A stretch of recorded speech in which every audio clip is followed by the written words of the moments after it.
Hi everyone, I'm Luke Hector and you're watching The Broken Meeple. This is a YouTube channel about board games where I give reviews, top 10s and my honest opinions, regardless of the consequences. We'll get on with the show in just a minute, but first a quick word from my sponsor. As a fellow gamer, you'll understand this is unacceptable. The solution? Head down to my new sponsor, Kiender.co.uk. Kiender stocks many of the hot new releases as well as some old hidden gems. Free delivery on orders over £30, further discounts on bulk purchases, and even 5% of your spending refunded back to you as points to be used for further discounts down the line. If you use the referral link in the description below and sign up for a new account, you'll get 5% discount on your first order over £60. So let's make gaps in your collection a thing of the past. Get down to Kiender and start saving today. Thank you for listening and enjoy the rest of the video. Get on with it. So today we're taking a look at Starship Captains. This has been designed by Peter Hofgaard, who you may recognise as the guy from Tabletop Together, who also does the Tabletop Together tool, which has been a lifesaver when going around Essen. This is also from Czech Game Editions, who from the past experience tend to be pretty good with their themes and do all sorts of weird quirky designs. Well, in Starship Captains, this is basically a parody or kind of a homage to Star Trek and everything Star Trek related, frankly. I mean, you look at the cover there and the fact that literally, I think it was only licensing reasons that you couldn't just call it Star Trek the board game, frankly. Star Trekking across the universe. But it's got the typical, look, red shirt uniform, it's got aliens and space pirates and the guy at the helm and the little alien creatures and stuff. I mean, it is effectively a homage, little fun gimmick towards Star Trek. But what you're essentially doing in this game is flying around in your spaceship, which sadly you don't get to fly this around. This is essentially your board. This is your spaceship. I feel like I'm gonna break this damn thing. And what you essentially do is you fly around the board, completing missions, gaining more crew, and occasionally shooting down the odd pirate or grabbing the odd technology. The board is littered with these mission cards that will be on the various spaces, and these all have requirements that require specific crew members to be on there, whether they're yellow, blue, red. You know, you've essentially got helmsmen, engineers, the weapons officers, the scientists, and even the little cadets who just want to get up in the world. But what you essentially do is you fly around to these planets, you use the respective guys that you need in order to complete the mission, and they give you various rewards as well as victory points. But while doing that, you can collect artifacts that allow you to take bonus turns, you can shoot down pirates, which damage your ship, but get you some cool little bonuses, and there were victory points at the end of the day. But the game only takes place over 4 rounds, so it's not a particularly long game, more on that later. But essentially what happens is you have a bunch of crew in your ready room per se, and you'll have a few in a queue system in your ship. So I'm just using various colours, that would be slightly different on setup. But whenever you want to activate a room, you simply plop the guy on the space, do whatever that room action is, and then they go behind in the queue in this funky little conveyor belt system that goes around the front of your starship. When you want to do a mission, you simply take the card when you're on the planet, pop it in your little sort of transport bay area, use whichever guys that you need in there. I'm just taking the right colors for illustration purposes, and then you resolve the rewards on there as long as they've got the matching color. If the color doesn't match, you don't get the reward, but you still complete it for the victory point. So it's a case of how much booty do you want from the mission as and when you do it. The turn sequence is pretty straightforward. You do one of those actions, next player carries on, and you just keep going until everybody is passed. In the subsequent rounds of the game, you will gain some additional little cadets to use for more actions. You may gain the odd medal or so, but as the game goes on, missions are going to start popping up in different places. Pirate uprisings will happen where pirate tokens appear on the board in various places, and of course more technologies will come out available for players to buy, which you can place on your own little personal tech board, and they give you some cool little special abilities, the odd little bonus, like, you know, a red room that you need the red guys in order to activate, a yellow room, a blue room, or like some utility techs that grant you a special ability or a bonus throughout the game, and there's even a few omega techs for endgame scoring. The medals you collect can be used to promote cadets to specific colours depending on what you need, or more often than not you'll gain 3 of them and then decide to level up one to a commando, which involves putting a little white ring over the base of it, and then it can do 2 actions at a time.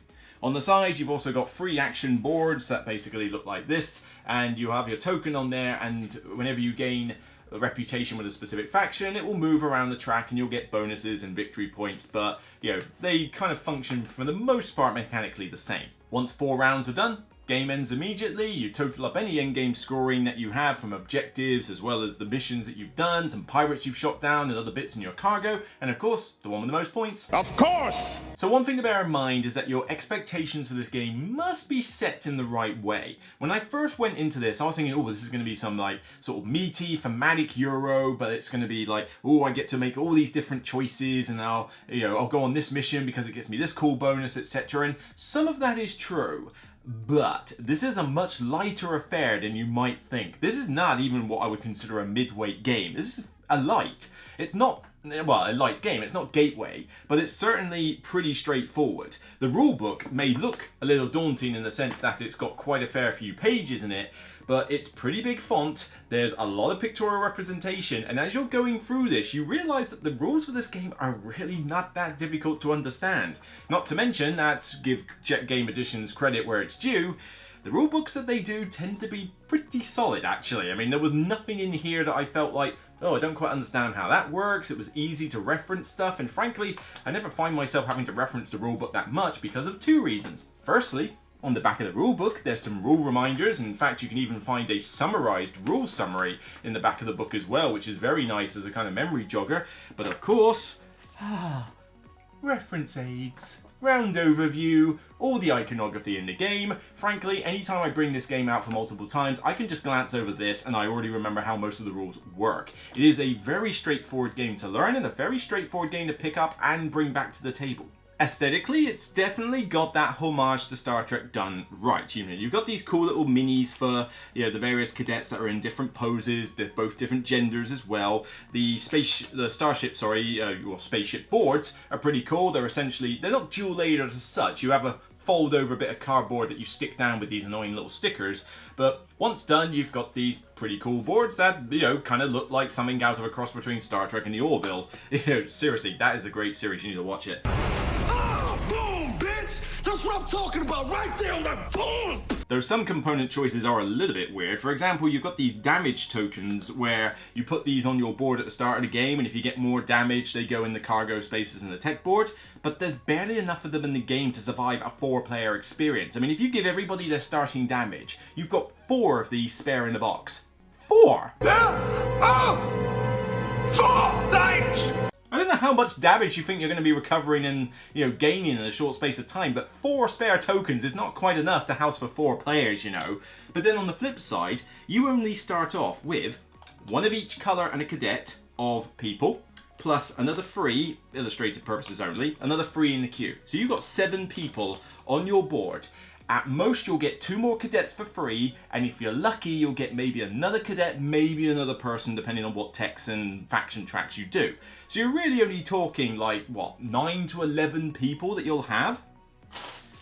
So why do we have all of these spare? I've separated these all out by player components, so all the players have got their individual pieces and men.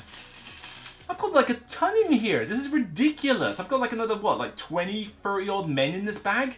They're never going to get used. I mean, even if everybody focused on the same colour, which is incredibly unlikely, that doesn't seem to use up as many people. So I'm just kind of curious why critical things like this were like in short supply, and yet stuff like that which you don't need a ton of are in insane supply. Minor little blemishes, but it's a bit annoying when in 4-player games I have to frequently say, oh, we've run out of damage tokens, use something else as a marker, we'll just have to make do. And it's like, you shouldn't have that problem. I mean, how hard could it have been just to print another 20 of these and put them in the bag? Stupid fat hobbit.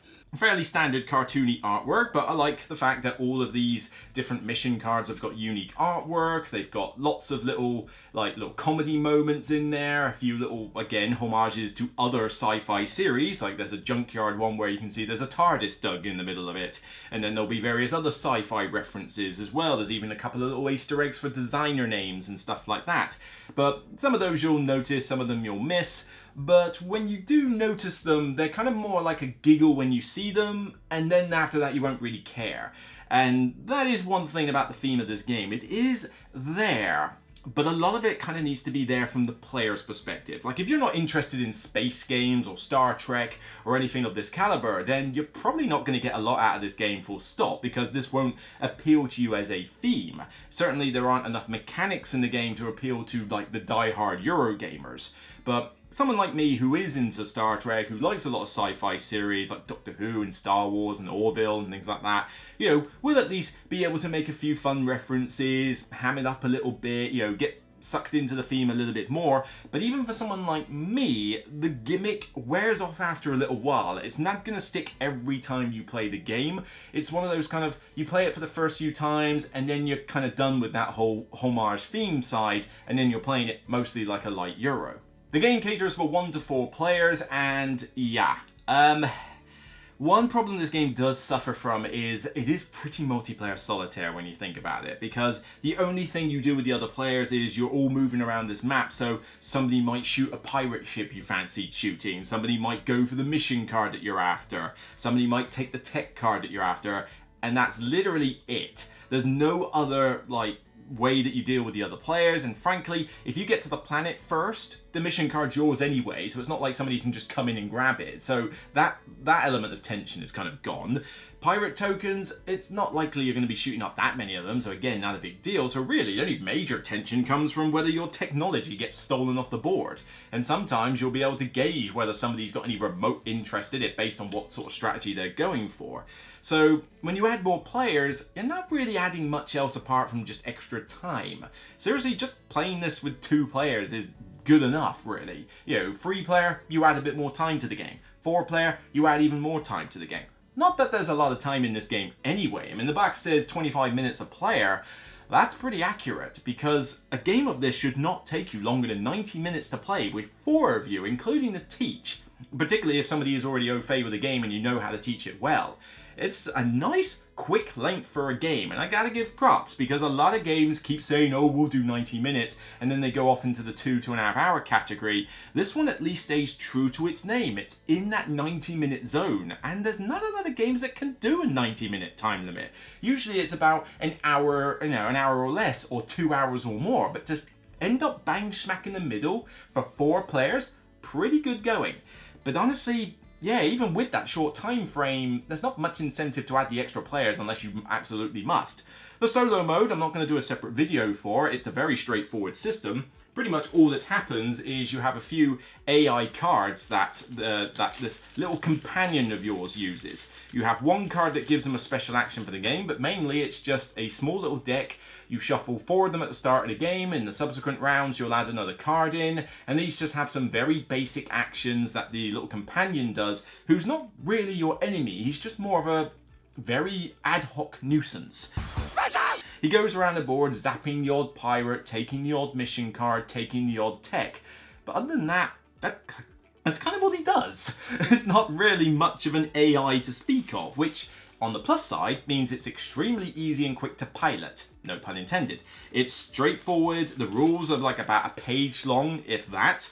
And certainly you'll still get to do the stuff in this game that you normally do in multiplayer, which is grab the text, mess around with this little puzzle here, be economical with your actions, do the factions, do the missions. All of that doesn't change from multiplayer. So if you're into this game, the solo mode is a nice little addition to enable you to play this game in a good 45-minute time frame without taking too long. Now, point scoring wise, what the hell? I love the fact, well, there's a good and a bad thing to this. I love the fact that at the back of the rulebook there is an epilogue, which gives you a little story, like epilogue sentence, for whichever victory point total you've got. And it's always humorous, and there's some really good funny laugh ones here. I'd love more board games to do this, that use these, because I just think this was quite funny. But the scoreboard does 0 to 20, and then it goes up in sequence up to 75 plus. I don't know how you get to 75 plus. I can only imagine you cheat, because most people don't score more than 50 in this game. And to be fair, most people get in the 30s and 40s. The solo games, again, you'll probably only score somewhere in the 30s and 40s. I don't know how you're supposed to get to 75. That just seems ridiculous. Literally the stars have got to align for you. I don't see how it's even possible. No, you can't. Don't even try. But while on the subject of points, there is a bit of a negative I have to speak of with the path to victory. You get points in various ways. You get a point for every pirate, you get a half point for artifacts and medals, you get a point for a commander, you get points based on where you are on the faction tracks, although to be honest, you are not going to be able to level up all 3 of these tracks really well. You might do really well on one, but even if you get all the way around the track, you only score 5 points for it. So really, you're scoring between 6 to 10 points on average for these faction tracks, and they mainly just get you a little bonus as you go around and access to a tiny little event when you get round far enough. These aren't really as interesting as I kind of hoped they would. I thought these would be much more interesting, like alien encounters, that sort of thing, a bit like what you get in Empires of the Voyage when you make friends with the aliens in there.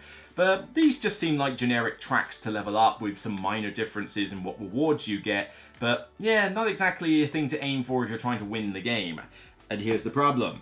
The bulk of your points, a good half if not 2/3 of your points, I would say 2/3 of your points are going to come from missions. You have to get missions. You cannot ignore these in the game. You've got to make a beeline for these. They're worth anywhere between 2 to 7 points a piece. And yes, they've got different requirements and require more crew members, but they get you the rewards to do other things like fix your ship in that, and like faction leveling up and stuff.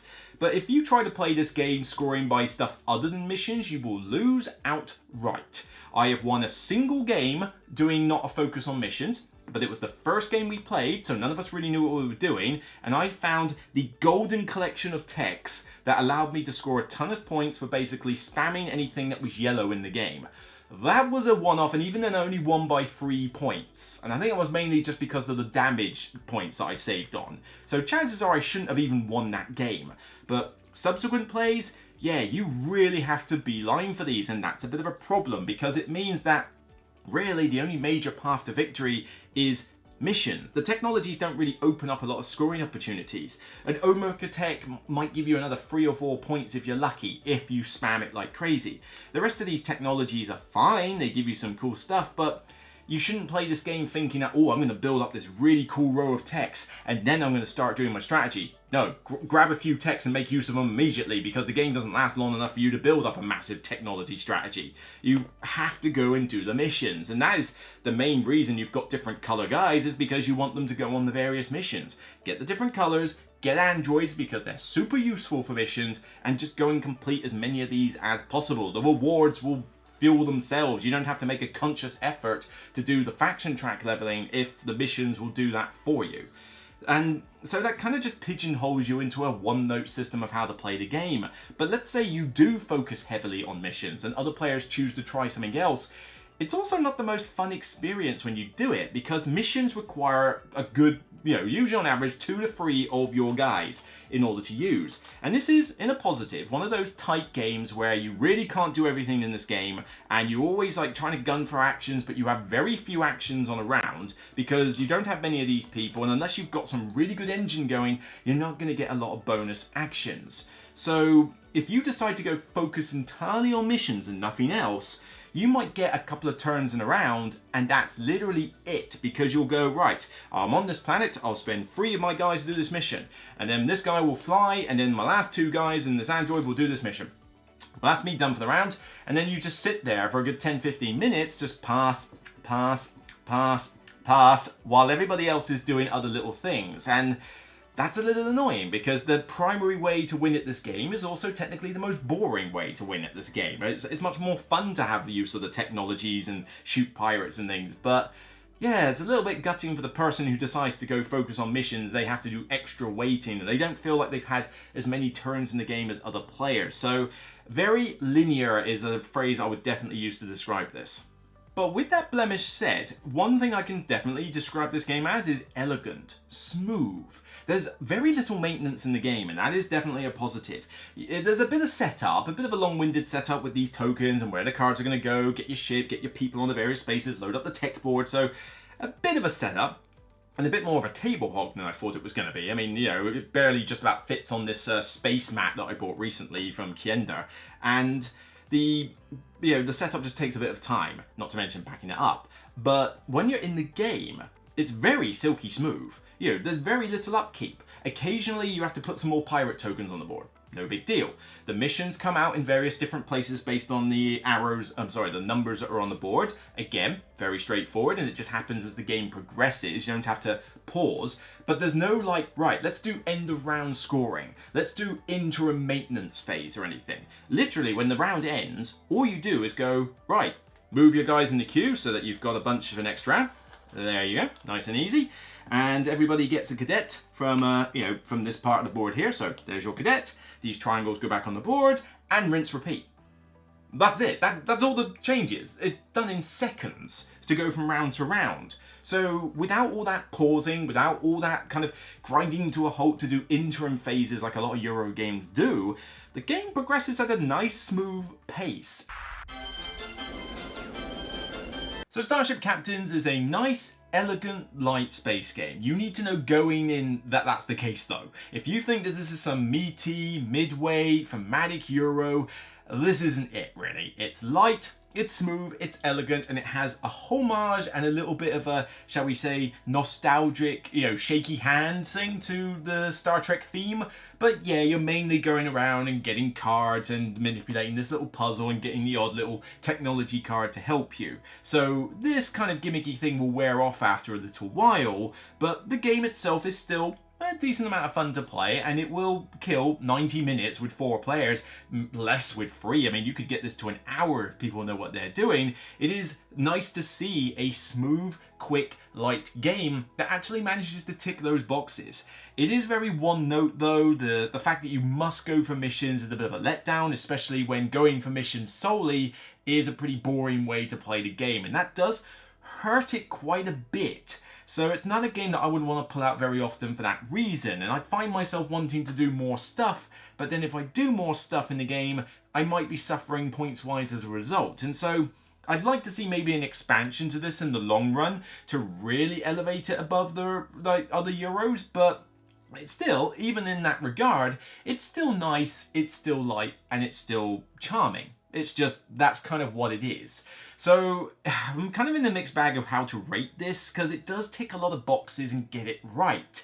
The component thing with the too many people and not enough damage markers is annoying, but it's minor. But easy rules, nice cartoony art, player aids, simple graphic design, simple rule set, quick time, a solo mode. There is a lot of stuff it does well. It just falls in its heels on a little bit on other fronts. So I'm just about going to prip this one up to a 7 out of 10. I do give it a seal of endorsement, but I think that's as high as I can really give it at this stage. And again, that does depend on the kind of gamer you are. If you want a nice light affair, you want a nice little quick game that just has a few chuckles to the Star Trek theme, and you're into that kind of IP already, you're going to get more out of this game than if you're a die-hard gamer, frankly. So I'm probably not even the target audience for this. I mean, I love elegant, smooth rules as much as the next person. I just wish that was a thing in more heavier games. It is possible to make a complex game smooth and elegant, people. It is doable. So this is a light game that is smooth and elegant, but that's as far as it goes. It's still good little bit of fun. It does the job, kills 90 minutes, and may not be one that I would desperately keep. Probably not one that I would desperately want to play that often, but I could see this going down well in a game cafe scenario, because it wouldn't take long for the staff to teach the game. Probably wouldn't even take that long for people to learn the game and play it, and this would turn a few heads if it was on the shelf, because you look at that cover and you go, oh, I recognise that, that's Star Trek, and then they'll get into it and probably have a good time. But 7 out of 10 for me. I recommend it, but that's about as high as I can really give it, and again, temper your expectations going in. So that's it for me on this episode of The Broken Meeple. If you like what you see, then by all means, thumb up the video and share it on social media, on Board Game Geek, anywhere. Sharing the video does a ton for the algorithm, and I'd really, really appreciate it. But of course, get your comments down below. What do you think of the game? Do you like it? Do you hate it? Do you wish it was a bit more meaty? Are you glad it's nice and light? Can you find other ways to win the game other than just doing missions? Because I sure as hell can't. Are you one of these fabled people that somehow managed to get the 75 points? In which case, how did you cheat in order to get to that? I don't know. I can't figure out how you would get to 75 points, but maybe you have. Who knows? Until next time, you can check out more content on the show, including the big dual review that I did for Lacrimosa, the main game and the solo game. Euro, meaty Euro, beige Euro, but is it really worth the price? So that's it for me, and remember, as always, regardless of whether you're a red shirt or not, it's still only a game. Bye for now. Shut up, Wesley.